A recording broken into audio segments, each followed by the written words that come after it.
So today we will discuss about breakdown diodes जो हमने practical में परफॉर्म किया था। ब्रेकडाउन कितने तरह के होते हैं, कितने टाइप्स के होते हैं और कैसे होता है वो हम आज डिस्कस करेंगे।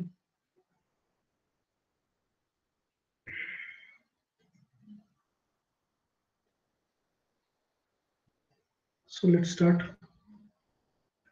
So reverse breakdown means when a large reverse bias voltage is applied, breakdown occurs and an enormous current flows through the diode. तो जब आप रिवर्स बायस में बहुत लार्ज वोल्टेज अप्लाई करते हो तो उसकी वजह से after certain potential certain point क्या होगा कि ब्रेकडाउन हो जाएगा। Breakdown means large current flow होने लगेगी थ्रू डायोड, तो उसको हम बोलते हैं ब्रेकडाउन रीजन। यहाँ पे आपको ब्रेकडाउन रीजन शो हो रहा है। और जिस पोटेंशियल के बाद ये ब्रेकडाउन होता है उसको हम बोलते हैं ब्रेकडाउन पोटेंशियल या ब्रेकडाउन वोल्टेज, VBD से रिप्रेजेंट किया गया है।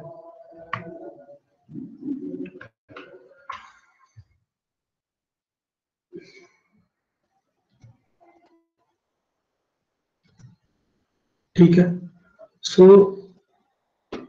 जेनर ब्रेकडाउन और अवलांच ब्रेकडाउन दो तरह के ब्रेकडाउन हम देखते हैं।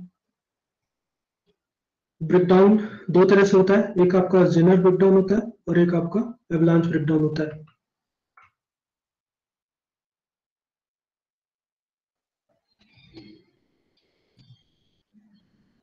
ठीक है, तो सबसे पहले हम जेनर ब्रेकडाउन देखते हैं। जेनर ब्रेकडाउन क्या होता है? So Zener breakdown occurs when a sufficiently large reverse bias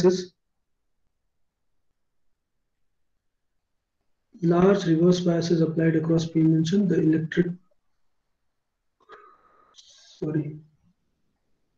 large reverse bias नहीं होगा यहाँ पे, रिवर्स बायस तो होगा बट लार्ज रिवर्स बायस उसके कंपेयर में नहीं होगा। ठीक है, उसको हम करेक्ट कर देंगे। देखिए, रिवर्स बायस का यहाँ पे सफिशिएंटली लार्ज रिवर्स बायस का मतलब क्या है कि नॉर्मल डायोड्स में जो आपका रिवर्स बायस होता है उससे थोड़ा ज्यादा। ठीक है, तो नॉर्मल डायोड में जो आपका ब्रेकडाउन होता है उससे थोड़े ज्यादा को यहाँ पे दिखाया गया है, शो किया गया है। Sufficiently large reverse bias is applied across a PN junction diode. The resulting electric field at the junction imparts a very large force on a bound electron, enough to dislodge it from its covalent bond. The breaking of the covalent bonds produces a large number of electron hole pairs. Consequently, the reverse current becomes very large. This type of breakdown phenomena is known as Zener breakdown. So इसके लिए हम इस वाले figure पे जाते हैं समझने के लिए। ये रिवर्स बायस का था। ठीक है, सो रिवर्स बायस में क्या हो रहा है, जैसे जैसे आप रिवर्स बायस बढ़ा रहे हो वैसे वैसे क्या हो रहा है, डिप्लीशन लेयर आपका बढ़ रहा है, डिप्लीशन रीजन आपका क्या हो रहा है, बढ़ रहा है। क्यों बढ़ रहा है? क्योंकि रिवर्स बायस के केस में ये नेगेटिव आपका अप्लाइड है, यहाँ पे होल है तो होल इधर की तरफ अट्रैक्ट होंगे और इधर से इलेक्ट्रॉन आपके इधर की तरफ अट्रैक्ट होंगे। तो जो आपका करंट फ्लो होगा थ्रू जंक्शन वो due to minority current flow होगा। ठीक है, अभी भी कुछ स्टूडेंट्स ज्वाइन कर रहे हैं। सो अब हो क्या रहा है, जब हम जेनर और एवलांच ब्रेकडाउन की बात करते हैं तो सबसे पहले हम जेनर ब्रेकडाउन की बात करते हैं। जेनर ब्रेकडाउन में एक प्रॉपर्टी क्या होती है कि उसमें दोनों पी और एन साइड में हैवी डोपिंग होती है। हैवी डोपिंग मींस इसमें जो आप डोपिंग कर रहे हो, पी साइड में किसकी डोपिंग होती है, ग्रुप 3 के एलिमेंट्स की। ठीक है, बोरॉन एल्यूमिनियम की आपकी डोपिंग होती है और एन साइड में फास्फोरस एटम्स की डोपिंग होती है। तो इनमें जो डोपिंग होती है उनका परसेंटेज बहुत हाई होता है as compare to normal doping. Normal diodes में नॉर्मल डोपिंग होती है। तो इसमें जब अगर हाई डोपिंग करोगे तो क्या होगा, ये जो डिप्लीशन रीजन होगा वो पतला होगा, मतलब विड्थ उसकी कम होगी या विड्थ उसकी ज्यादा होगी, आप बताओ सोच के। मैं क्या बोल रहा हूँ कि पी और एन साइड में जो आपकी डोपिंग हो रही है बहुत ही हाई डोपिंग हो रही है। तो जब हाई डोपिंग होगी तो डिप्लीशन लेयर की जो विड्थ है वो कम होगी या ज्यादा होगी? फिर ज्यादा होगी। सोच के बताओ एक बार और। कम होगा सर। कम क्यों होगा और ज्यादा होगा तो ज्यादा क्यों होगा? Sir can you repeat once more question, sir once come. More time. P side में बहुत ज्यादा डोपिंग है, ठीक है। पी साइड में बहुत ज्यादा डोपिंग है। डोपिंग मतलब क्या होता है? इम्प्योरिटी एटम्स को ऐड करना, ठीक है। डोपिंग का मतलब क्या है? इम्प्योरिटी एटम्स को ऐड करना। तो पी साइड में हमने बहुत ज्यादा डोपिंग कर रखी है, और एन साइड में भी जो इम्प्योरिटी है उसको हमने बहुत ज्यादा डोपिंग कर रखा है। तो नॉर्मल डायोड्स में तो ये एज अ पी और एन इंडिकेट करते हैं, शो करते हैं। जब हम हाई डोपिंग करते हैं तो उसको पी प्लस से हम डिनोट करते हैं। यहाँ पे चूंकि नॉर्मल के रेस्पेक्ट में हमने बात किया था, अदरवाइज यहाँ पे पी प्लस होता, ठीक है। एक प्लस साइन होता और यहाँ पे भी एन प्लस साइन होता। तो एन जो प्लस साइन आप लगाते हो तो इसका मतलब होता है हैवी डोपिंग, ठीक है। तो अभी आप क्या कर रहे हो? जो नॉर्मल डोपिंग होती है वो 10⁵ में एक एटम, मतलब जो नॉर्मल डोपिंग हमने देखा था डायोड्स में, वो क्या होता है? 10⁵ एटम्स अगर सिलिकॉन के हैं तो उसमें एक एटम जाता था आपका बोरॉन का, पी टाइप के लिए, और एन टाइप में फास्फोरस का जाता था, ठीक है। 10⁵ एटम्स के बीच में एक एटम जाता था, वो नॉर्मल डोपिंग होती थी। लेकिन अगर आप हाई डोपिंग कर रहे हो तो हाई डोपिंग में क्या होगा? 10⁵ एटम्स के बीच में आप एक एटम डाल रहे हो, ठीक है। हाई डोपिंग में क्या होता है आपका? 1000 एटम में एक एटम आपका इम्प्योरिटी है। तो ये आपका डिफरेंस होता है। तो अब बताओ, अगर आप जब हाई डोपिंग कर रहे हो तो हाई डोपिंग में जो आपका डिप्लीशन लेयर होगा, डिप्लीशन रीजन होगा, वो कॉम्पैक्ट होगा या ब्रॉड, मतलब ब्रॉड होगा? ज्यादा विड्थ होगी इसकी या कम विड्थ होगी इसकी?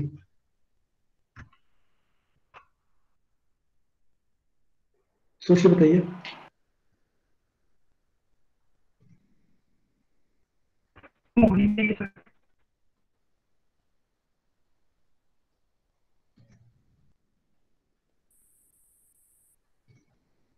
बताइए, विड्थ ज्यादा होगा या विड्थ कम होगा? आपकी आवाज नहीं आ रही है अनिकेत, आई थिंक आप बोल रहे थे।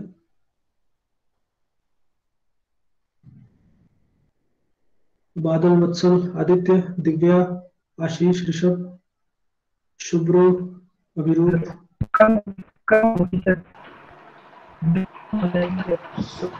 सर आप बताइए बादल। हाँ सर, आई थिंक ज्यादा होना चाहिए। ज्यादा होना चाहिए, ठीक है। Yes sir. Let's discuss discuss it. देखो, होगा क्या कि आप प्लीज म्यूट योरसेल्फ, ठीक है। अब पी साइड में हम क्या कर रहे हैं? बहुत ज्यादा डोपिंग कर रहे हैं। सपोज अगर यहाँ पे बहुत ज्यादा डोपिंग कर रहे हैं, मतलब अभी यहाँ पे जो आपको पॉपुलेशन दिखाई दे रहा है, इससे बहुत ज्यादा पॉपुलेशन है। जस्ट सपोज आप एक माइंड में क्रिएट कर लो, यहाँ पे बहुत ज्यादा पॉपुलेशन है, और यहाँ पे भी एन साइड में भी बहुत ज्यादा पॉपुलेशन है। इस एन जो आपका नेगेटिव पार्टिकल्स है जो आप डिफ्यूज किए हो यहाँ पे, बहुत सारे डोपिंग जो किए हो आप यहाँ पे एन साइड में, ठीक है। तो अगर इनकी ज्यादा पॉपुलेशन होगी तो ऑब्वियसली जो अगर आप यहाँ पे कोई भी बायस प्रोवाइड नहीं करते हो, तो बायस जब प्रोवाइड नहीं करोगे तो आपका डिप्लीशन लेयर बनेगा, वो क्या होगा? बहुत ही ज्यादा पॉपुलेशन हो जाएगी एक छोटे से एरिया में, ठीक है। आप इसको ऐसे भी अज्यूम कर सकते हो कि अगर आप भीड़ में आप खड़े हो, ठीक है, और भीड़ के बीच में कुछ डिस्टेंस है, तो अगर डिस्टेंस है तो क्या होगा? इजिली कोई भी पीछे का बंदा आगे आ सकता है और आगे का बंदा पीछे जा सकता है। बट अगर वही भीड़ में बहुत ज्यादा क्राउड हो अगर एक वॉल के पास, तो आप पीछे वाले बंदे को ना तो आगे आ सकता है और ना ही आगे वाला बंदा पीछे जा सकता है। तो उसी केस को यहाँ पे भी आप कंसिडर कर सकते हो। इस केस में अगर आप कंसिडर करते हो, सपोज यहाँ पे एक वॉल है, ठीक है। अच्छा, यहाँ पे एक वॉल है आपका, इस वॉल के पास आपकी बहुत ज्यादा कंसंट्रेशन है होल्स की। जब होल्स की ज्यादा कंसंट्रेशन होगा तो इधर से जो भी होल्स होंगे वो इधर की तरफ मूव करने की कोशिश करेंगे, बट कंसंट्रेशन यहाँ पे बहुत ज्यादा है, और ऑटोमेटिकली जैसे ही आप यहाँ पे कंसंट्रेशन देखोगे तो वैसे ही इस साइड से भी आपके मोस्ट नंबर ऑफ इलेक्ट्रॉन्स होंगे वो इधर की तरफ डिफ्यूज करने की कोशिश करेंगे, और उनकी पॉपुलेशन यहाँ पे हो जाएगी बहुत ज्यादा। तो अगर वॉल पे आप देखोगे तो दोनों रिकम्बाइन होंगे, तो इनका जो पॉपुलेशन होगा वो बहुत ही एक शार्प रीजन होगा, एक छोटा सा रीजन होगा जिसके बीच में इनका एग्जिस्टेंस होगा, जो आपके इमोबाइल चार्ज कैरियर्स है। समझ में आया आपको? बात समझ में आ रही है आपको? Yes, sir. सो जैसे जैसे आप इसकी कंसंट्रेशन बढ़ा रहे हो, जब हाई कंसंट्रेशन होगा तो यहाँ पे जो पॉपुलेशन होगा वो इमोबाइल चार्ज कैरियर्स का बहुत ही ज्यादा होगा। क्यों ज्यादा होगा? क्योंकि इधर से बहुत ज्यादा आपकी पॉपुलेशन है होल्स की, नंबर ऑफ होल्स की, और इधर आपके इलेक्ट्रॉन्स की बहुत ज्यादा पॉपुलेशन है। और जब बहुत ज्यादा पॉपुलेशन है तो दोनों इस पर्टिकुलर वॉल जो आप दिख रही है इस वॉल पे आके रिकम्बाइन होंगे। रिकम्बाइन मीन्स इधर के जो एक्स्ट्रा इलेक्ट्रॉन्स है वो इधर मूव करने की कोशिश करेंगे, और इधर के एक्स्ट्रा होल्स है वो इधर मूव करने की कोशिश करेंगे, और दोनों रिकम्बाइन करके जो इन मोबाइल चार्ज कैरियर्स है वो यहाँ पे छोड़ देंगे। तो छोड़ेंगे तो चूंकि यहाँ पे भीड़ अभी बहुत ज्यादा है तो ऑब्वियसली जो इनका एरिया होगा वो बहुत ही कम होगा, क्योंकि जो इधर से एक्सेस इलेक्ट्रॉन्स है वो ज्यादा एरिया इधर की तरफ मूव नहीं कर सकते। जो इधर से होल्स है वो इधर की तरफ ज्यादा एरिया कवर नहीं कर सकते। दैट्स वाई यहाँ पे जो आपका रीजन बनेगा, डिप्लीशन रीजन बनेगा, वो बहुत ही कम एरिया का बनेगा, जब आपका डोपिंग कंसेंट्रेशन पी साइड और एन साइड में बहुत ही ज्यादा है। क्लियर है आपको? Yes, sir. क्लियर है? Clear out? Sir, हाँ sir, बताइए। I have a doubt. Sir basically आपने बोला कि एवलांचे और जेनर इफेक्ट में डोपिंग ज्यादा होगा इन दैट केस। एवलांची में नहीं, मैं बात कर रहा हूँ जेनर की। हाँ सर, और एवलांची जेनर की की, बाद में हाँ बात करेंगे हाँ हम। सर, जो जेनर जो इफेक्ट होता है जेनर वो में रिवर्स बायस में होता है। हाँ हाँ तो सर रिवर्स हाँ बायस में तो दोनों सर रिवर्स बायस में होता है। हाँ सर रिवर्स बायस में होता है, तो बेसिकली उस केस में तो हम लोग पोटेंशियल भी तो देते हैं, तो उसके कारण सर वो दोनों तरफ से अभी वो अभी अभी मैं जो बता रहा हूँ अभी आपको समझ में आया? अभी आपको समझ में आया जो मैंने बताया? हाँ यस सर, जितना अभी मैंने बताया वो समझ में आया आपको? ठीक है, यस सर, यस सर।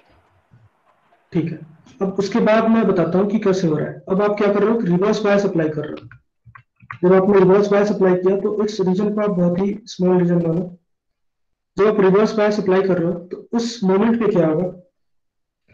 अच्छा, एक और चीज है इसमें, दो चीजें हैं। पहला तो होता है कि बहुत ज्यादा डोपिंग होती है, और दूसरा क्या होगा कि जब इस डिप्लीशन लेयर की विड्थ बहुत कम होगी तो इलेक्ट्रिक फील्ड जो इनके बीच में जनरेट होगा उसकी इंटेंसिटी क्या होगी?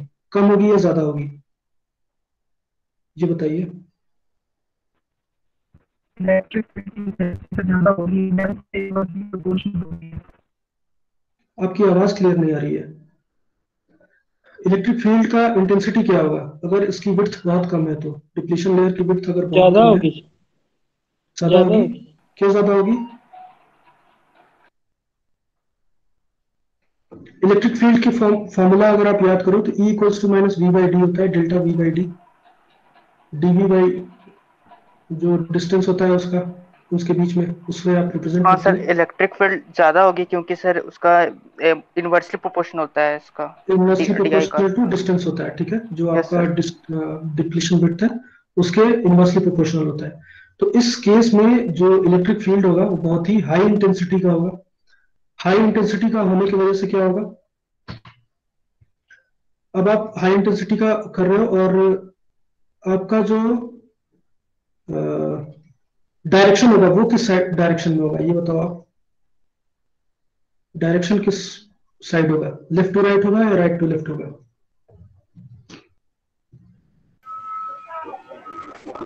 Sir right to left. Right to left. Right to left क्यों होगा?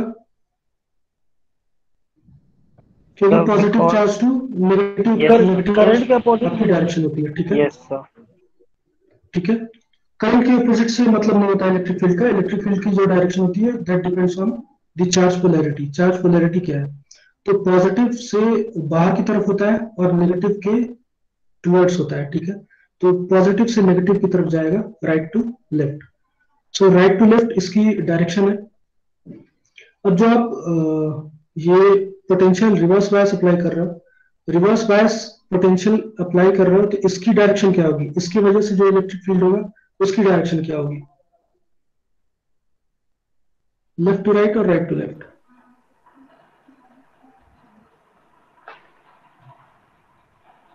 बताइए। सर राइट टू लेफ्ट होगा ना? इसका भी राइट टू लेफ्ट होगा, क्यों? क्योंकि यहाँ पे आप पॉजिटिव अप्लाई कर रहे हो तो पॉजिटिव से नेगेटिव की तरफ मूव करेगा। तो दोनों केस में आप अगर देखो तो दोनों सपोर्ट कर रहे हैं एक दूसरे को। एक्सटर्नल जो आप अप्लाई कर रहे हो और जो बीच में ऑटोमेटिकली जो जनरेट हो रहा है इलेक्ट्रिक फील्ड, दोनों एक दूसरे को सपोर्ट कर रहे हैं। जब एक दूसरे को सपोर्ट करेंगे तो ऑब्वियसली क्या होगा, जो फोर्स किसी पर्टिकुलर पॉइंट को ब्रेक करने के लिए लगेगा वो बहुत ही हाई अमाउंट में लगेगा। तो यहाँ पे इलेक्ट्रिक फील्ड की इंटेंसिटी बहुत ज्यादा है और एक्सटर्नल इलेक्ट्रिक फील्ड जो अप्लाई किया है आपने वो भी उसको सपोर्ट कर रहा है। तो होता क्या है कि इस रीजन में, जो आपका डिप्लीशन रीजन में, आपके माइनॉरिटी चार्ज कैरियर्स होते हैं। उन माइनॉरिटी चार्ज कैरियर्स के बॉन्ड ब्रेक होते हैं उसकी वजह से, क्योंकि बहुत ही हाई इलेक्ट्रिक फील्ड आपकी अप्लाइड है। तो हाई इलेक्ट्रिक फील्ड अप्लाई है तो माइनॉरिटी चार्ज कैरियर्स मूव करेंगे, इधर मूव करेंगे, तो उसकी वजह से इस जो इधर की तरफ आप देखोगे तो बहुत ज्यादा डोपिंग हो रखी है, इधर भी आपकी बहुत ज्यादा डोपिंग हो रखी है। तो ऑटोमेटिकली जो मूवमेंट होगा वो क्या होगा, इलेक्ट्रिक फील्ड की वजह से होगा इसका, क्योंकि बहुत ज्यादा आपका चार्ज पहले से ही डोपिंग बहुत हाई है। तो यहाँ पे जो जेनर इफेक्ट होता है, जेनर इफेक्ट में मोस्टली जो हम देखते हैं वो किस बेसिस पे देखते हैं, पहला कि जो डोपिंग होती है, doping concentration must be very high in case of P type और एन टाइप सेमीकंडक्टर्स। और दूसरा क्या होता है कि जो बॉन्ड का ब्रेकेज होता है वो बॉन्ड ब्रेक कैसे होता है, due to high electric field applied, ठीक है। तो जो इलेक्ट्रिक फील्ड है वो बहुत ही हाई अप्लाइड है, उसकी वजह से यहाँ पे बॉन्ड का ब्रेकेज होता है। क्लियर है जेनर इफेक्ट क्या होता है? Yes sir. किसी को डाउट? सर एक बार रिपीट कर दीजिए। जेनर इफेक्ट मैंने क्या बताया, पहले दो पॉइंट्स हैं जेनर इफेक्ट को याद करने के लिए। पहला पॉइंट क्या है कि doping must be very high. Doping आपकी पी साइड और एन साइड की बहुत हाई होनी चाहिए। जैसे ही आप डोपिंग को बहुत हाई करोगे तो जो इनका डिप्लीशन लेयर बनेगा वो बहुत ही कॉम्पैक्ट बनेगा, बहुत ही छोटा बनेगा as compare to normal depletion layer जो बनता है। जब डिप्लीशन लेयर की विड्थ बहुत कम होगी तो उसके बीच में जो इलेक्ट्रिक फील्ड जनरेट होगा उसकी इंटेंसिटी बहुत हाई होगी। और उसकी इंटेंसिटी अगर बहुत हाई है तो ऑब्वियसली जो एक्सटर्नल अप्लाइड इलेक्ट्रिक फील्ड है उसकी भी इंटेंसिटी इस इंटेंसिटी को सपोर्ट कर रही है। तो जो फाइनल आपका फोर्स पड़ेगा इलेक्ट्रिक फील्ड की वजह से, जो फोर्स पड़ेगा एक बॉन्ड को ब्रेक करने के लिए, वो बहुत ही हाई अमाउंट में होगा।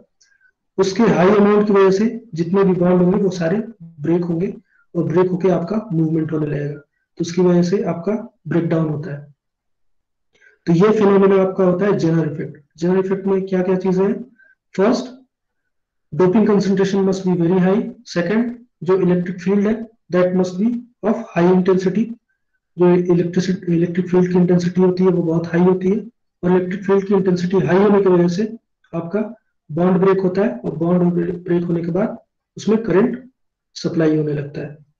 क्लियर है सबको? Yes sir. किसी को डाउट? ठीक है। सो अब जो ये इलेक्ट्रिक फील्ड होता है, जो इलेक्ट्रिक फील्ड आप अप्लाई करते हो वो जनरली इस वोल्टेज पे डिपेंड कर रहा है, रिवर्स वोल्टेज। तो ये रिवर्स वोल्टेज जेनर ब्रेकडाउन के केस में इसकी वैल्यू 0 to 6 वोल्ट के बीच में होती है, ठीक है। 0 to 6 वोल्ट रिवर्स बायस आप अप्लाई करते हो तो उस केस में आपका यहाँ पे ब्रेकडाउन होता है। तो ये भी आपको याद रखने वाली बात है कि थर्ड पॉइंट क्या है आपका, कि जो अप्लाइड वोल्टेज है that must be between the range of 0 to 6 volt. So 0 से 6 वोल्ट के बीच में है, हाई डोपिक है, तो आपका जो ब्रेकडाउन होगा वो ड्यू टू जेनर इफेक्ट होगा। नेक्स्ट आपका आता है अवलांच ब्रेकडाउन। अवलांच ब्रेकडाउन में क्या होता है? सो अवलांच ब्रेकडाउन की अगर हम बात करें,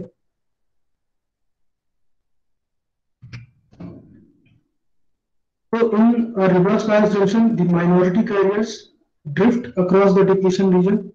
On their way across this region, they occasionally have collisions with atoms in the lattice. With a large enough field, a carrier drifting across the depletion region is accelerated to the point where it has enough energy to knock a valence electron. तो इसको मैं उसी diagram से explain करता हूँ। जैसे इस case में हम बात करते हैं, इस केस में क्या हो रहा है, तो जनरली जो एवलांच केस होता है, एवलांच के केस में आपका जो डोपिंग होती है, डोपिंग कॉन्सेंट्रेशन नॉर्मल होती है, डोपिंग कॉन्सेंट्रेशन आप नहीं बढ़ाते हो, इसमें डोपिंग कॉन्सेंट्रेशन नॉर्मल होती है, बट इसमें ज्यादा क्या होता है, ये रिवर्स वोल्टेज ज्यादा होता है। तो अगर आप 6 वोल्ट से ज्यादा अप्लाई कर रहे हो रिवर्स वोल्टेज और डोपिंग कॉन्सेंट्रेशन नॉर्मल है, तो एवलांच ब्रेकडाउन होता है। अब एवलांच ब्रेकडाउन होता क्या है, उसको मैं एक्सप्लेन करने के लिए इस डायग्राम की हेल्प लूंगा। तो ऑब्वियसली जो आपका डोपिंग आप करते हो, तो प्रैक्टिकली जितने भी आपके डिवाइसेस होते हैं वो आप नॉर्मल टेम्परेचर पे यूज करते हो। तो हम मान के चलते हैं कि ड्यू टू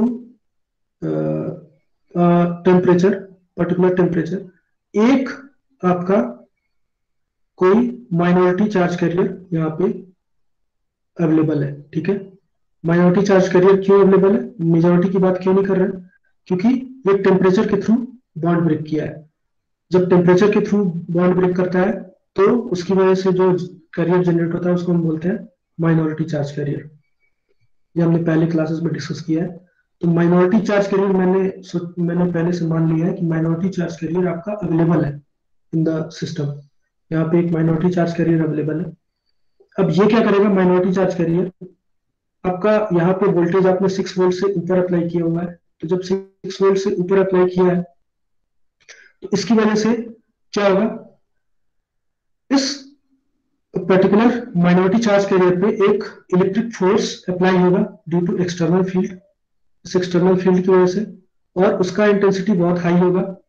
जब हाई इंटेंसिटी होगा तो ये माइनॉरिटी चार्ज कैरियर्स अपने नियर बाय किसी एटम के बॉन्ड को ब्रेक करेगा। उसकी एनर्जी इतनी सफिशिएंट होगी कि वो बैंड गैप एनर्जी से हाई होगा, तो उसको ब्रेक करेगा। ब्रेक करने के बाद अब हमारे पास एक इलेक्ट्रॉन था पहले, अब हमारे पास 2 इलेक्ट्रॉन हो जाएगा। 2 इलेक्ट्रॉन, अब वो फर्दर आपका इलेक्ट्रिसिटी तो आप अप्लाई कर ही रहे हो, तो उस पर कॉन्स्टेंटली एक फोर्स तो लग ही रहा है, तो वो 2 इलेक्ट्रॉन्स फर्दर अपना मूव करेंगे, दूसरे इलेक्ट्रॉन्स पे अपना बॉन्ड ब्रेक करेंगे, और ऐसे करके ये मल्टीप्लीकेशन हो रहा है कैरियर का। पहले एक था, एक से ये 2 बना, 2 से ये फर्दर 2 में डिवाइड हुआ, ऐसे ये सबको एक कांस्टेंट इलेक्ट्रिसिटी आप प्रोवाइड कर रहे हो, कांस्टेंट वोल्टेज प्रोवाइड कर रहे हो रिवर्स बायस में, इसकी इंटेंसिटी हाई है, तो वो फर्दर ब्रेक करते जाएंगे, और जैसे जैसे आपका बॉन्ड ब्रेकेज होगा वैसे वैसे हाई करंट प्रोड्यूस होगा। तो इस फिनोमेना को हम बोलते हैं एवलांच ब्रेकडाउन, ठीक है। तो एवलांच ब्रेकडाउन में क्या क्या चीजें आप कंक्लूड कर सकते हो। फर्स्ट, आप क्या याद रखना है आपको, सबसे पहले कि इसमें जो डोपिंग होती है, डोपिंग कंसेंट्रेशन आपकी नॉर्मल होती है। Second thing is reverse biases, जो अप्लाइड रिवर्स पोटेंशियल है must be greater than 6 volts, तो 6 वोल्ट से ऊपर होनी चाहिए। थर्ड कैसे होता है, जब आप नॉर्मल वोल्टेज आप अप्लाई कर रहे हो 6 वोल्ट और नॉर्मल डोपिंग है, तो ऑब्वियसली जो आपका डिप्लीशन विड्थ होगा वो हाई होगा। हमने जेनर के केस में देखा था, जेनर के केस में आपने बहुत हाई डोपिंग कर रखी थी, तो आपका डिप्लीशन विड्थ स्टार्टिंग में बहुत ही लो था। बट इस केस में क्या होगा, नॉर्मल आपका डोपिंग है तो डिप्लीशन रीजन बहुत हाई होगा। जब हाई होगा तो इसके डिप्लीशन रीजन की वजह से जो इलेक्ट्रिक फील्ड आएगा उसकी इंटेंसिटी कम होगी, क्योंकि inversely proportional to distance, depth, ठीक है। तो इनवर्सली प्रोपोर्शनल टू डेप्थ, अगर डेप्थ अगर आप देखोगे तो as compare to Zener breakdown इसमें ज्यादा होगा, और जब डेप्थ ज्यादा होगा तो इनबिल्ट इलेक्ट्रिक फील्ड होगा जो यहाँ पे चार्ज कैरियर की वजह से होगा, वो कम होगा इंटेंसिटी, तो उसकी वजह से यहाँ पे ट्रेवल नहीं करेगा माइनॉरिटी चार्ज कैरियर, वो करेगा एक्सटर्नल फील्ड की वजह से। और एक्सटर्नल फील्ड की वजह से आपका ये जो थर्मली जनरेटेड इलेक्ट्रॉन है, जिसको आप माइनॉरिटी चार्ज कैरियर कह रहे हो, ये थर्मली जनरेटेड इलेक्ट्रॉन दूसरे बॉन्ड को ब्रेक करेगा, और वो इलेक्ट्रॉन्स फर्दर अपने कंसिक्वेंट बॉन्ड को ब्रेक करेंगे। तो ऐसे मल्टीपल कैरियर्स जनरेट हो रहा है। इस फेनोमेना को हम बोलते हैं करियर मल्टीप्लिकेशन। तो एवलांच ब्रेकडाउन में करियर मल्टीप्लिकेशन होता है, और जेनर इफेक्ट में हाई इलेक्ट्रिक फील्ड की वजह से आपका करंट फ्लो होता है। क्लियर है सबको? किसी को doubt? Yes sir. Anyone has any doubt? बताइए। एक ही आवाज आई, मतलब सबको समझ में नहीं आया?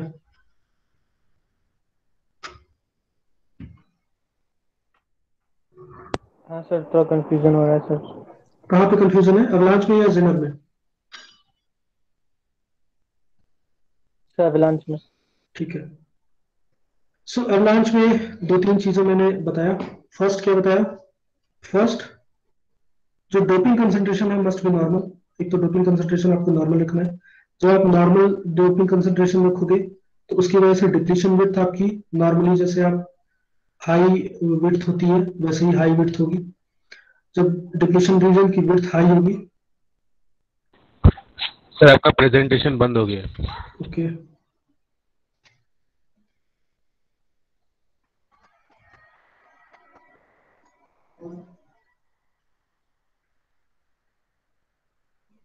अब शो हो रहा है? Yes sir. Yes sir. Okay. So मैं क्या बता रहा था, एन साइड और पी साइड की जो डोपिंग कंसंट्रेशन है दैट मस्ट बी नॉर्मल। आपका डोपिंग कंसंट्रेशन नॉर्मल होगा। जब नॉर्मल डोपिंग कंसंट्रेशन होगा तो ऑब्वियसली डिप्लीशन विड्थ भी जैसे नॉर्मली एक्सपैंड करती है वैसे ही एक्सपैंड करेगी, इसका विड्थ ज्यादा होगा। जब डिप्लीशन विड्थ ज्यादा होगा तो ऑब्वियसली जो इनबिल्ट इलेक्ट्रिक फील्ड है due to immobile charge carriers, उसकी इंटेंसिटी लो होगी। क्यों लो होगी? क्योंकि डिप्लीशन विड्थ ज्यादा है, और हमें पता है कि electric field is inversely proportional to distance. तो डिप्लीशन विड्थ की ज्यादा होने की वजह से इनबिल्ट इलेक्ट्रिक फील्ड की इंटेंसिटी कम होगी। तो इनबिल्ट इलेक्ट्रिक फील्ड की इंटेंसिटी कम होगी, प्लस आप एवलांच में क्या कर रहे हो, जो वोल्टेज अप्लाई कर रहे हो रिवर्स बायस का, उसकी इंटेंसिटी अबाउट 6 वोल्ट है। तो 6 वोल्ट से ऊपर आप जब अप्लाई करोगे तो आउटसाइड जो आप इलेक्ट्रिक फील्ड अप्लाई कर रहे हो ड्यू टू सप्लाई वोल्टेज, तो सप्लाई वोल्टेज के थ्रू जो इलेक्ट्रिक फील्ड आएगा उसकी इंटेंसिटी यहाँ पे ज्यादा होगी। अब होगा क्या इस रीजन में कि हम अज्यूम करते हैं कि थर्मली जनरेटेड एक इलेक्ट्रॉन अवेलेबल है इन दिस डिप्लीशन लेयर। तो डिप्लीशन लेयर में आपका एक थर्मली जनरेटेड मतलब माइनॉरिटी कैरियर। जब भी हम थर्मली जनरेटेड मीन्स एक आपने पर्टिकुलर टेम्परेचर दिया और उस टेम्परेचर की वजह से आपका एक बॉन्ड ब्रेक हो गया, और बॉन्ड ब्रेक होने की वजह से माइनॉरिटी चार्ज कैरियर जनरेट हो रहा है। तो माइनॉरिटी चार्ज कैरियर एक जनरेट हो गया, हमने मान लिया। उस माइनॉरिटी चार्ज कैरियर पे due to external high electric field एक फोर्स लगेगा। वो फोर्स की वजह से अगर वो फोर्स की वैल्यू उस बैंड गैप से ज्यादा है जो कोवेलेंट बॉन्ड की ब्रेकेज के लिए लगता है, तो बैंड गैप से अगर ज्यादा है तो ऑब्वियसली क्या करेगा, वो एक बॉन्ड को ब्रेक करेगा। एक बॉन्ड को जैसे ही ब्रेक करेगा तो अब हमारे पास पहले एक इलेक्ट्रॉन था, अब हमारे पास दो इलेक्ट्रॉन्स हो जाएंगे। उन दोनों पे इक्वल अमाउंट ऑफ फोर्स लगेगा क्योंकि आपने एक्सटर्नल सप्लाई कांस्टेंट रखा है। तो फिर फर्दर वो क्या करेंगे, फिर मूव करेंगे। जब कांस्टेंट फोर्स लगेगा तो उन दोनों पे वो फर्दर आगे जाके कोलिजन करेंगे। आगे जाके जब बॉन्ड ब्रेक करेंगे फिर तो उनसे मल्टीपल कैरियर जनरेट होंगे। तो इस जो डायग्राम में आप देख रहे हो कि एक से आपका 3 इलेक्ट्रॉन्स में स्प्लिट हो रहा है, फिर 3 आपके फर्दर दो दो इलेक्ट्रॉन्स में स्प्लिट हो रहा है। तो इसका मतलब क्या है कि ये करियर का मल्टीप्लीकेशन हो रहा है। ठीक है, क्लियर है सबको? सर आपकी रेट ऑफ स्पीच बहुत ज़्यादा है सर, थोड़ा धीरे धीरे नहीं समझ में आ रही है सर। ठीक है, बताता हूँ फिर से। सर हाँ बताइए। Sir Sir, in avalanche effect, voltage must be greater than 6 volt now. Yes, yes. Okay, sir. So I will explain again. The doping concentration must be normal for p-type and n-type semiconductors. The supply voltage must be greater than 6 volts. ठीक है. Next, जब आपका supply voltage greater than 6 volt है और normal doping है, then the depth of depletion region और width of depletion region आपका normal होगा. नॉर्मल मींस विड्थ ज्यादा होगी. विड्थ अगर ज्यादा है देन जो इनबिल्ट इलेक्ट्रिक फील्ड है उसकी इंटेंसिटी कम होगी. इनबिल्ट इलेक्ट्रिक फील्ड की इंटेंसिटी कम होगी. देन जो सप्लाइड वोल्टेज है वो आपका 6 वोल्ट से ज्यादा है, तो एक्सटर्नल इलेक्ट्रिक फील्ड यहाँ पे एक्ट करेगा. और एक्सटर्नल इलेक्ट्रिक फील्ड की वजह से क्या होगा, यहाँ पे एक फोर्स लगेगा. अब फोर्स वो किस पे लगेगा, तो हम यहाँ पे मान के चलते हैं कि एक थर्मली जनरेटेड इलेक्ट्रॉन अवेलेबल है in this vicinity of depletion layer. तो इस डिप्लीशन लेयर में एक पहले से ही थर्मली जनरेटेड कैरियर प्रेजेंट है जिसको हम माइनॉरिटी कैरियर बोलते हैं. माइनॉरिटी कैरियर पे एक्सटर्नल अप्लाइड इलेक्ट्रिक फील्ड की वजह से और एक्सटर्नल अप्लाइड वोल्टेज की वजह से हाई इलेक्ट्रिक फील्ड एक्ट होगा. जब हाई इलेक्ट्रिक फील्ड एक्ट होगा तो ये फर्दर मूव करेगा और अपने पास के किसी भी एक बॉन्ड को ब्रेक करेगा. तो बॉन्ड कैसे ब्रेक होगा, जब उस बॉन्ड का जो बैंड गैप की एनर्जी होती है, अगर उस बैंड गैप की एनर्जी से ज्यादा एनर्जी हमारे इस इलेक्ट्रॉन के पास है जो कि काइनेटिक एनर्जी है, और ये काइनेटिक एनर्जी कहां से आ रहा है, due to external applied electric field. तो उस एक्सटर्नल इलेक्ट्रिक फील्ड की वजह से काइनेटिक एनर्जी इस बैंड गैप एनर्जी से अगर ज्यादा है, तो बैंड गैप की एनर्जी से अगर ज्यादा होगा तो इस बॉन्ड को ब्रेक करेगा. जब बॉन्ड ब्रेक होगा तो यहाँ पे एक इलेक्ट्रॉन था, अभी हमारे पास 2 इलेक्ट्रॉन फ्री हो जाएंगे. ये 2 फ्री इलेक्ट्रॉन्स पे सेम एनर्जी अभी भी एक्ट कर रहा है क्योंकि आपने इनवर्स पोटेंशियल कांस्टेंट रखा है. रिवर्स बायस में जो पोटेंशियल है वो कांस्टेंट है. कांस्टेंट पोटेंशियल फर्दर इस पे जो एक्सटर्नल अप्लाइड इलेक्ट्रिक फील्ड है वो एक्ट करेगा. तो ये 2 फर्दर आपके मूव करेंगे और आगे जाके नेक्स्ट बॉन्ड्स को ब्रेक करेंगे. जब उन बॉन्ड्स को ब्रेक करेंगे तो वहां से एक्स्ट्रा कैरियर्स जनरेट होंगे. तो इससे हम क्या पाते हैं कि हमारे पास पहले इनिशियली एक कैरियर था, उससे मल्टीपल कैरियर जनरेट किया हमने. तो इस प्रोसेस को the whole process is called as carrier multiplication. तो एवलांचे डायोड में या एवलांचे ब्रेकडाउन में हम कैरियर मल्टीप्लिकेशन इफेक्ट सेंस करते हैं. क्लियर है सबको? Yes, sir. Yes, sir. किसी को भी डाउट है अभी?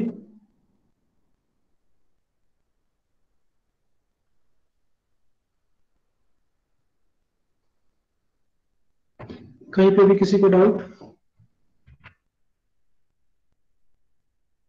No sir. Okay, thank you. So अब हम फिर से देखते हैं कि सेंटेंसेस क्या लिखे हुए हैं. So in reverse bias junction the minority carriers drift across the depletion region. Drift क्यों यूज कर रहे हैं, क्योंकि इलेक्ट्रिक फील्ड की वजह से ये मूवमेंट हो रहा है.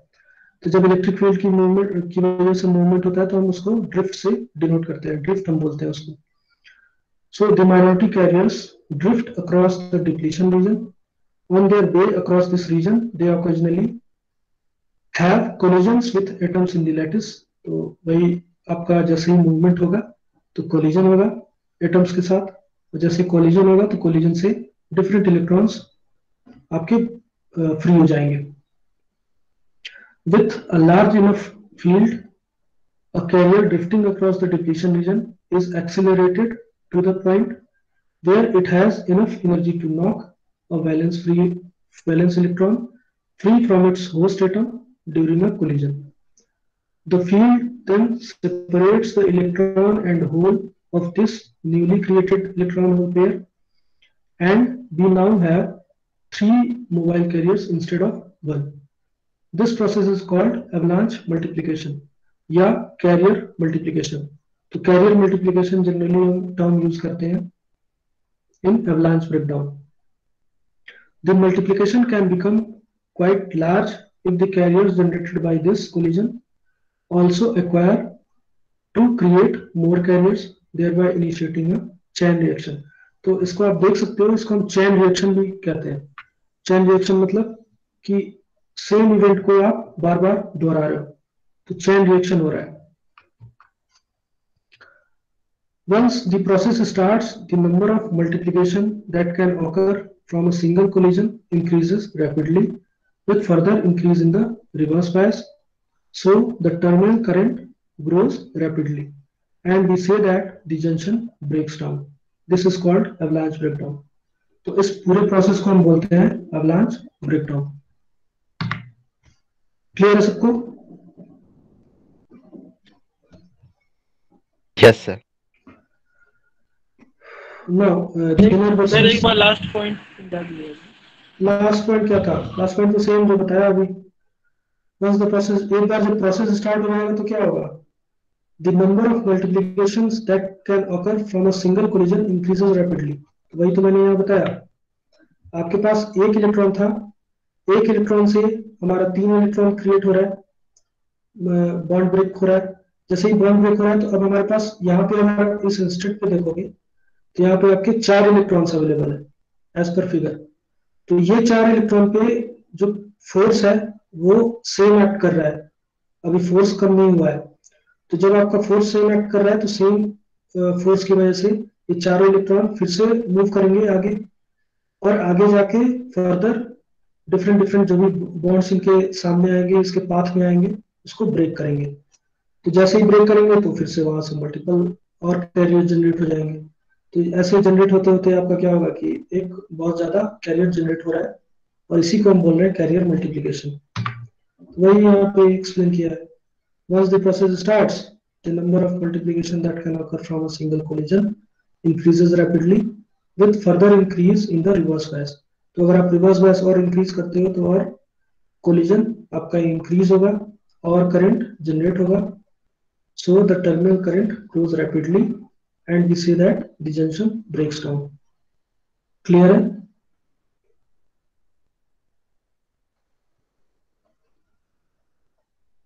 क्लियर है आपको? Yes, sir. यस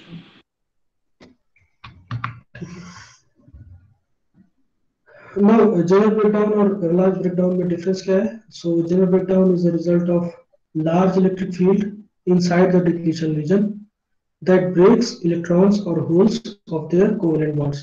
तो वही मैंने एक्सप्लेन किया था, जब बहुत ज्यादा डोपिंग कंसंट्रेशन होगा पी साइड और एन साइड रीजन में, तो उसकी वजह से जो विड्थ ऑफ डिप्लीशन लेयर होगा वो बहुत ही कम होगा, और जब विड्थ ऑफ डिप्लीशन लेयर बहुत कम होगा तो electric field is inversely proportional to distance. तो इलेक्ट्रिक फील्ड आपको बहुत ही लार्ज क्वांटिटी में अप्लाई होगा इनसाइड डिप्लीशन रीजन। तो इसकी वजह से आपका बॉन्ड ब्रेक होता है और करंट आपको मिलती है जनरल ब्रेकडाउन में। एवलांच ब्रेकडाउन क्या है? Avalanche breakdown is a result of electrons और holes colliding with the fixed ions inside the depletion region. So ये दो डिफरेंसेस है। अब अगर आपसे एग्जाम में क्वेश्चन ये आ जाए कि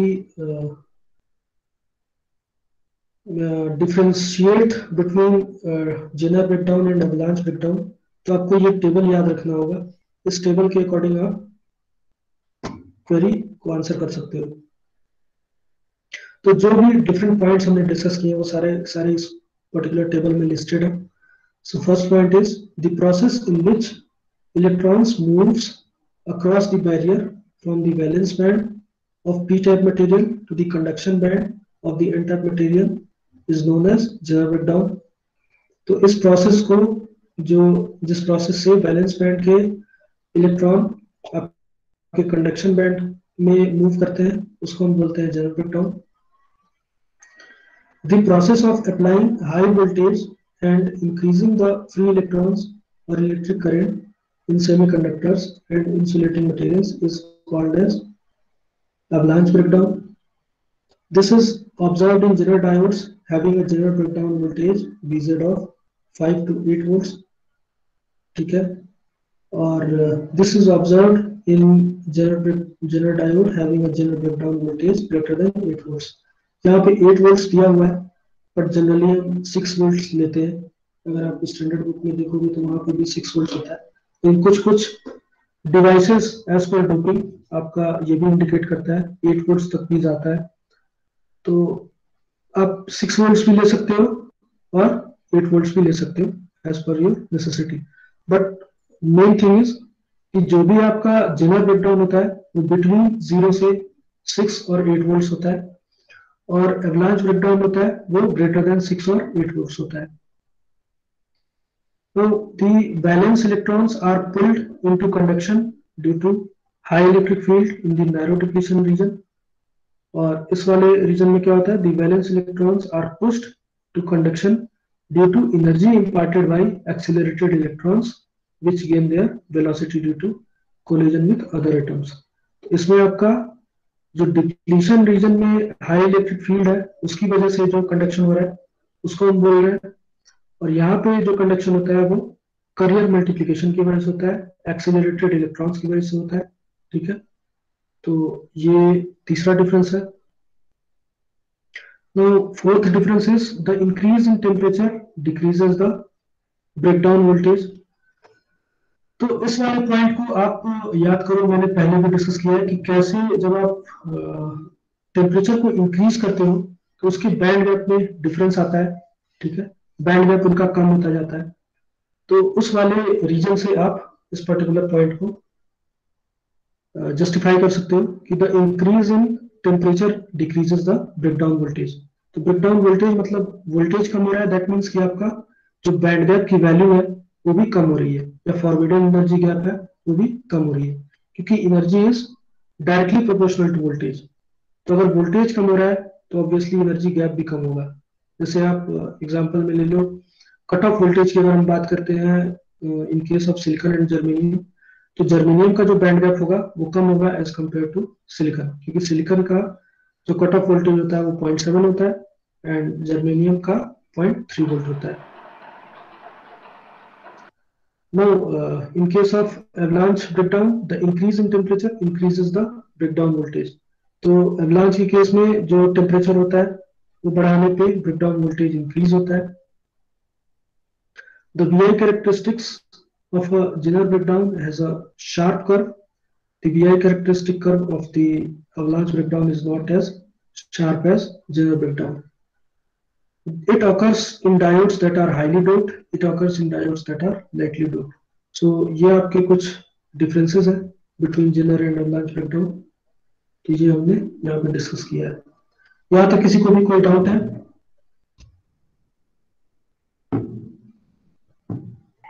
नो सर.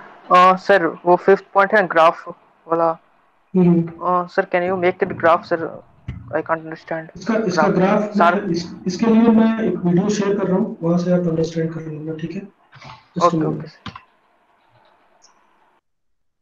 देखो ये जो टॉपिक है ब्रेकडाउन डायोड्स, ये काफी बड़ा टॉपिक है. अभी इसमें बहुत सारी चीजें मैंने आपको नहीं बताया, क्योंकि ये बातें आपको नेक्स्ट लेवल पे पता चलेंगी जब आप सेकेंड ईयर में जाओगे और फिर से आपको इलेक्ट्रॉनिक्स सब्जेक्ट पढ़ना होगा.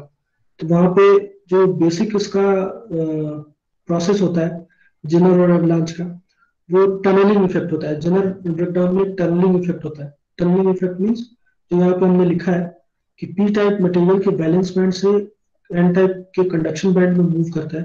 इस प्रोसेस को हम टनलिंग बोलते हैं.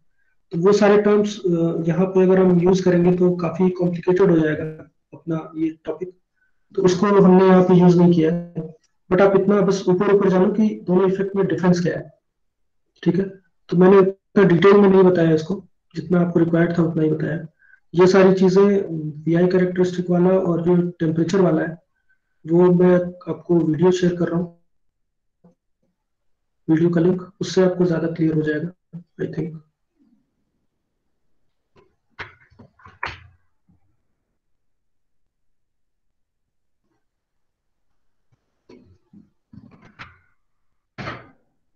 So please watch this video. I have shared in the chat box the link of video. इससे आपको I think most of the thing clear हो जाएंगी। और अगर आपको अभी भी कोई डाउट है then please ask, otherwise attempt the test. I have generated the test link और IMCRP में आपका टेस्ट लिंक आपको मिल जाएगा। और जिनके पास भी IMCRP का क्रिएट नहीं है उसके लिए मैं क्विज डालूंगा अभी आपके व्हाट्सएप ग्रुप पे, वहां से आप अटेम्प्ट कर सकते हो। So thank you all of you, please watch this video and clear your concept. If you have any doubt, excuse then me please सर। ask. Yes, Divya. Sir sir आपने क्या सारी वीडियोस यूट्यूब पे upload की है? Like I didn't attend the previous class and I couldn't find over there. Like fifth class, Actually, 5 I think October I के think बाद। I think the authority which is means ये जो video की जो uploading होती है वो through IIM और UEM कोलकाता के फैकल्टीज के द्वारा होती है। तो मीन्स मेरा वर्क जो है वो इतना है कि I have to record the video and send it to the concerned authority. तो मैं क्या करता हूँ कि यहाँ पे आपका वीडियो रिकॉर्ड करता हूँ और मैं उसको सेंड करता हूँ वहां पे एज पर देयर अवेलेबिलिटी। उनके पास अगर कोई दूसरा काम नहीं होता है then they will upload the same on the YouTube channel. तो आपको बट दो चार दिन में आई थिंक आपको मिल जाएगा, क्योंकि मैंने जो देखा है, मैंने भी, क्योंकि एक दो लड़कों ने मुझसे भी क्वेरी की थी कि सर आपकी लास्ट वीडियो अभी प्रेजेंट नहीं है चैनल पे। तो लास्ट वीडियो आपको मिल जाएगी एक दो दिन में। आई थिंक वहाँ पे कोई अर्जेंसी होगी, due to that they will not be uploading the तो सर वीडियोस। आप तो तो सर सर आप आप एक गूगल काम, क्लासरूम में। हाँ गूगल क्लासरूम में अपलोड कर दीजिए क्योंकि ज्यादातर फैकल्टी मेंबर वही कर रहे हैं। गूगल क्लासरूम में मतलब कुछ कुछ क्लासेस है जो वहीं पे लेक्चर डायरेक्टली अपलोड कर देते हैं, जिससे दिक्कत भी नहीं होगी यूट्यूब पे ऐसे खोजने में। ठीक है, मैं देखता हूँ एक बार, अगर नहीं हो पाता है तो मैं इसको अपलोड कर दूंगा, बिकॉज उसका भी एक मतलब लिमिट है ना। यूट्यूब पे भी जो आपका ड्राइव होता है उसका भी एक लिमिट है कि इतने ही GB तक आप अपलोड कर सकते हो। तो ड्यू टू दैट लिमिट मुझे थोड़ा सा प्रॉब्लम होती है, लेकिन फिर भी अगर नहीं होता है तो मैं एक बार अपलोड करके आपको इंटीमेट कर दूंगा सब सारे स्टूडेंट्स को। ओके और सर। जो ओके सर। अभी हमारा एग्जाम होने वाला है आपको पता होगा, 14 आई थिंक 14 to 16 एग्जाम्स हैं इंटरनल, जो मिड यस सेम सर। हुआ है। तो उस मिड सेम में जिन जो नए स्टूडेंट्स हैं, न्यू स्टूडेंट्स के लिए है, और जिन्होंने नहीं अटेम्प्ट किया था अपना एग्जाम, जो लास्ट एग्जाम मिड सेम का हुआ था, वो अटेम्प्ट कर सकते हैं। और जो सिलेबस है वो जितना मैंने न्यू क्लास में पढ़ाया है, जो नए बच्चों को पढ़ाया है, उतना ही सिलेबस है, उससे अलग नहीं है, उससे ज्यादा नहीं है। ठीक है, तो this information is for only for those students who have joined recently. Sir जो ऑलरेडी एग्जाम दे चुके हैं वो भी दे सकते हैं क्या? क्योंकि मृणाल सर ने कहा कि जो लोग, जैसे हम लोग ऑलरेडी दे चुके हैं तो हम लोग भी वो अटेंड कर सकते हैं, जो बेस्ट मार्क्स होगा वही अपलोड किया जाएगा, ऐसा अगर मृणाल ऐसा सर ने कहा। अगर अगर ऐसा मृणाल सर कह रहे हैं तो obviously you can do it. मतलब अगर मृणाल सर ने आपको कहा है ऐसा तो आप कर सकते हो, I don't have any problem. Okay but sir. मुझे जहाँ तक पता था वहां तक यही था, बट अगर मृणाल सर कह रहे हैं देन यू कैन अटेम्प्ट। सो तो हाँ बताइए, सर क्या तो बोल रहे हैं? 14 15 16 रेगुलर क्लासेस होंगे क्या? नहीं ऑफ है। यार आई डोंट थिंक कि क्लासेस होंगी, बिकॉज देयर विल बी आपका वो चल रहा होगा, एग्जाम्स राइट? टेक फेस्ट हाँ। वही 14 to 16 के बीच में ही है। अच्छा तो ठीक है। आई डोंट थिंक कि आपकी क्लासेस चलेंगी। और दूसरा चीज ये भी है कि अगर क्लास चलेगी तो जो बच्चे मिड सेम दे रहे होंगे उनके लिए प्रॉब्लम हो जाएगा। तो it will not be possible to take classes between those days. ठीक है, ठीक है sir. Okay sir, thank you. so thank you all of you. If you don't have any doubt, then we will conclude this session. We will meet in our next class. Thank you, sir. Thank you. And don't worry, video will be uploaded on the YouTube channel. If they will not upload it, then I will upload in my Google Classroom and you will find it there. और assignment के बारे में मैंने discuss किया था कल वाले class में, तो अगर किसी को कोई डाउट होगा तो आप कल वाला क्लास एक बार लेक्चर देख लेना, क्योंकि इनिशियल में मैंने वही डिस्कस किया हुआ है।